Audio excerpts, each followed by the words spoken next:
54A, subsection 8. Guilt.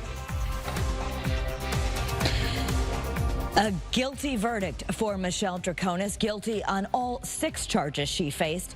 After a little more than 2 days of deliberations, the jury came back late this morning with the verdict. Now reactions are pouring in as our breaking news coverage continues. I'm Kara Sundlin. Let's take a look now at the charges that Troconis has now been convicted of.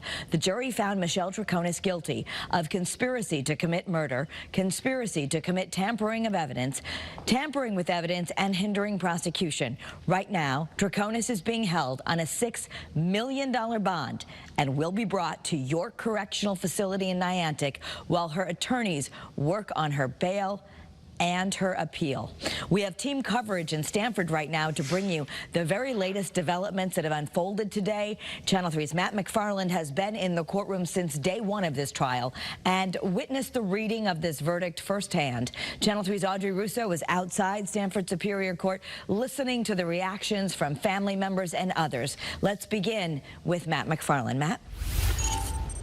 Well, Kara, it was a packed courtroom. You could feel the emotion, the weight, the tension as this jury of 3 men, 3 women that have been sort of poring over the evidence, the testimony for the past 7 weeks and then the past few days deliberating, returned that guilty verdict late this morning, guilty on all 6 counts. Now, flanked by her defense team, Michelle Troconis put her hands to her face as that first guilty verdict was read. That jury of 6 finding her guilty on conspiracy to commit murder, tampering with physical evidence, and hindering prosecution in the May 2019 disappearance and death of Jennifer Farber-Dulos. Now, police believe Fotis Dulos, Troconis' boyfriend at the time, killed his wife, and that Michelle not only knew about it, but helped him cover it up. As each member of the jury was polled individually of their verdict and responded yes, Troconis put her head down on the defense table. Once that was done, Judge Kevin Randolph upped her bond to $6 million and sent a sentencing date for May 31st as she was led out of court in handcuffs. Shortly after the verdict, the family and friends of Jennifer Farber-Dulos put out a statement thanking not just the jury and the judge, but also the prosecutors and the investigators who worked this case from the very beginning, saying, quote, "Today's verdict is a crucial attribution of accountability, not a victory. There can be no victory when 5 children are growing up without their mother."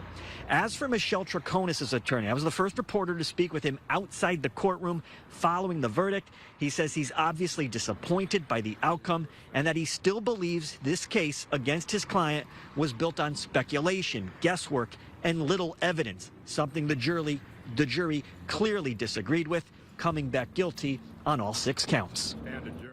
The unreliability of memory over hours and hours of interrogation, if this leads to anything, it's that nobody should ever go in with their lawyer and give a statement because it's going to be used against them, even if you think it's helping them. So what's coming up for the defense team following this guilty verdict? We'll have that part of the story coming up tonight at 5. We're live with the mobile newsroom outside Stamford Superior Court. Matt McFarland, Channel 3 Eyewitness News.